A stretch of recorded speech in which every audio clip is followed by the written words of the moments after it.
Im Februar 2022 gewann Darko Jorgic das Europe Top 16, sein erstes großes Turnier. Passend dazu gibt es seit dieser Saison sein gleichnamiges Holz, das Jorgic JC Dynamic. Und das wollen wir hier testen und wie es ist, mit der neuartigen Dyneema Carbonfaser zu spielen.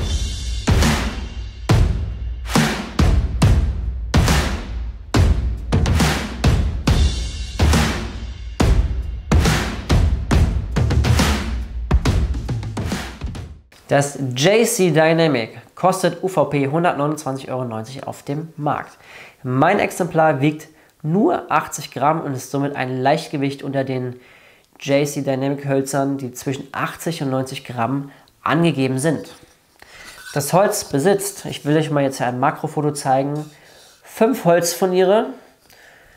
Dann kommt die Dyneema Carbonfaser mit 2 Schichten und dann das Außenfurnier bzw. Deckfurnier.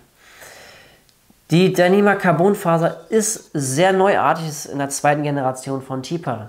Sie verspricht zu einem: Carbon ist sehr steif und setzt Energie frei. Dyneema Carbon absorbiert sie und gibt sie dann frei mit einem Kick raus.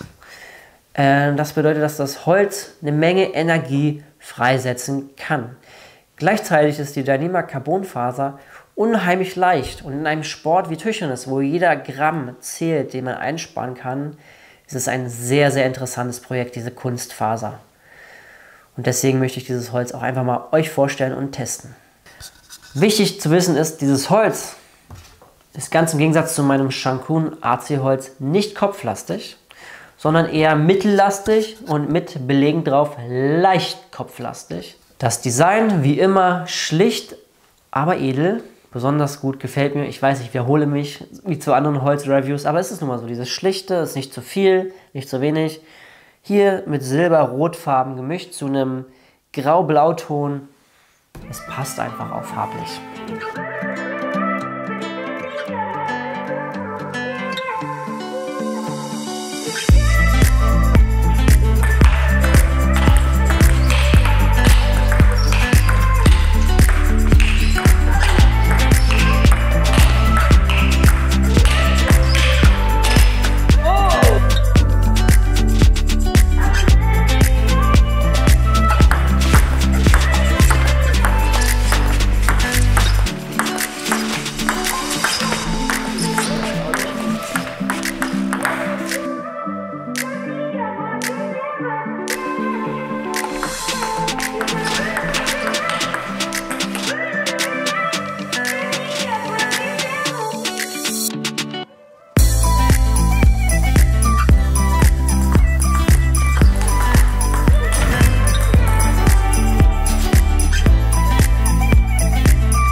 Erster Eindruck, und das war im ersten Moment, oh mein Gott, was habe ich hier jetzt in der Hand? Gefällt mir gar nicht.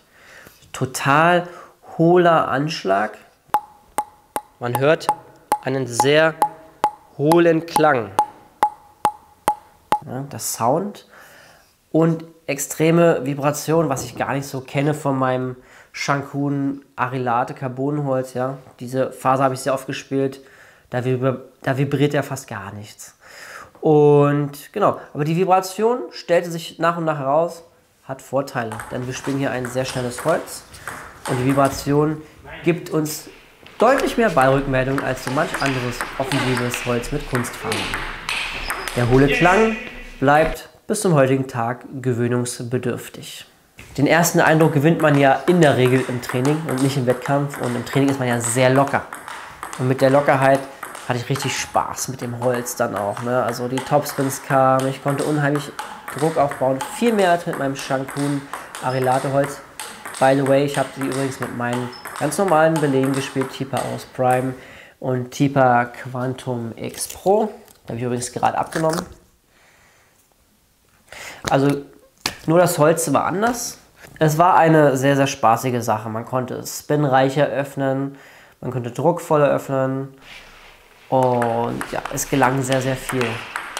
Und das verleitete mich nach einigen guten Trainingseinheiten wirklich damit einen Wettkampf zu spielen, und das ging dann völlig in die Hose. Und die Sicherheit hat erstmal auch gefehlt. Ne? Man muss sich ja wirklich einspielen.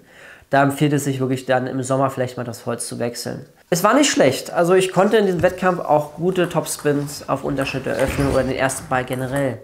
Dann kam der Ball aber zurück und wenn man dann nicht gut steht, man will ja immer noch nachbeschleunigen. Man will ja, also ich bin so ein Spielertyp, der will dann töten. Und wenn du dann wirklich diese Beschleunigung rausholst und Tempo machen willst, wird dieses Holz sehr, sehr unkontrolliert.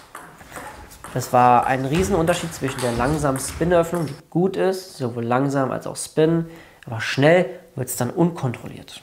Anders ist es in der Halbdistanz. Also ihr solltet vielleicht wissen, die Ballflugkurve ist eigentlich relativ flach bleibend. Doch wenn du selbst dann mal richtig durchbeschleunigst, der Ball taucht ja ein und der kriegt dann richtig Schub und auch Katapult. Das ist schon sehr, sehr erstaunlich. Und deswegen habe ich auch sehr viel am Tisch rübergezogen. Das ist aber ganz gut so, wenn du hinten am Tisch bist und ziehen möchtest, aus der Halbdistanz oder Topspin spielst. Das macht richtig Spaß. Das ist granatenmäßig. Kannst sowohl langsam als auch schnell ziehen. Und ja, die Bälle bleiben immer sehr gleichmäßig für dich. Ja? Da passiert nichts Unvorhergesehenes, dass mir Ball einer rausspringt, einer nach runterspringt. Und dann muss man sogar sagen, das Holz kann man deutlich besser in der Halbdistanz kontrollieren. Was mir persönlich an diesem Holz auch gefällt, ist das passive Spiel. Also der Block, der sitzt wirklich 1A. Durch die Vibration wird man schnell seinen Schlag finden, wie der auszusehen hat. Und ja, das Gute ist, diese flache Flugkurve hilft einem extrem auch im zum Beispiel Kurz-Kurz-Spiel. Da bleiben die Bälle flach und kurz. Und selbst wenn man die Bälle nicht so gut trifft, also nicht optimal, ist das Holz ein Stück weit fehlerverzeihend. Ja? Natürlich kannst du jetzt hier nicht erwarten, Sweet Spot, alles passt, das auf gar keinen Fall. Aber es ist wirklich sehr erstaunlich angenehm gewesen, auch in solchen Schlägen.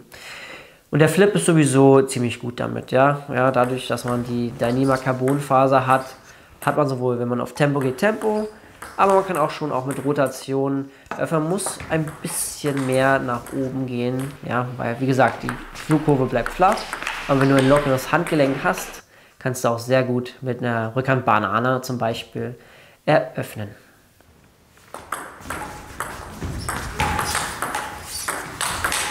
Ja, ich wusste es, dass er da hinspielt. Rotation. Ich finde, im JC Dynamic von Darko Jorgic ist sehr viel Rotation vorhanden. Die ist auch spürbar. Warum ist sie spürbar? Dank der Vibration gibt es eine viel bessere Ballrückmeldung als mit so manch anderem steifen Holz. Das ist sehr, sehr gut. Was mir wiederum nicht so gut gefällt, ist natürlich dadurch, dass das Holz ganz schnell unkontrolliert wird. Und wenn man dann wirklich auf Spin gehen will und wirklich viel von unten nach oben arbeiten will, zieht mir auch hier wieder viel zu schnell rüber.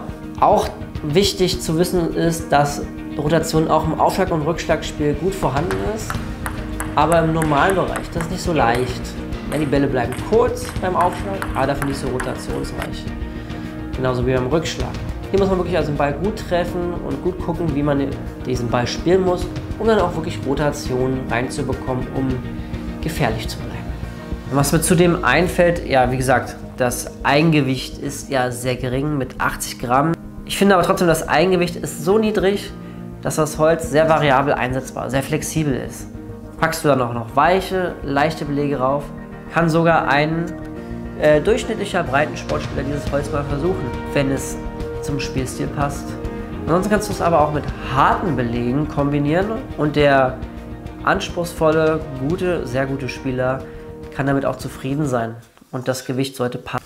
Fazit, ja, ein sehr spannendes Holz und wie ich finde, es hat ein Alleinstellungsmerkmal auf dem Holzmarkt, dadurch, dass die Dyneema Carbonfaser einfach anders ist.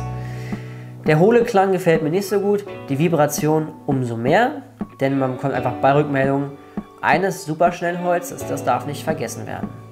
Dieses Holz ist nicht gemacht, um ein Allround-Spiel aufzuziehen, sondern um ein Angriffsspiel am Tisch oder aus der Halbdistanz aufzuziehen.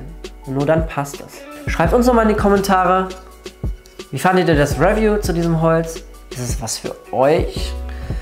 mit der Vibration könnte es ja vielleicht durchaus spannend sein. Wir freuen uns auf eure Rückmeldung, auf euer Feedback. Wie fandet ihr das Video? Gebt uns ein Abo, Like, Kommentar. Es hilft dem YouTube-Algorithmus. Ihr wisst Bescheid. Vielen Dank fürs Zuschauen. Schönen Tag noch. Ciao, ciao.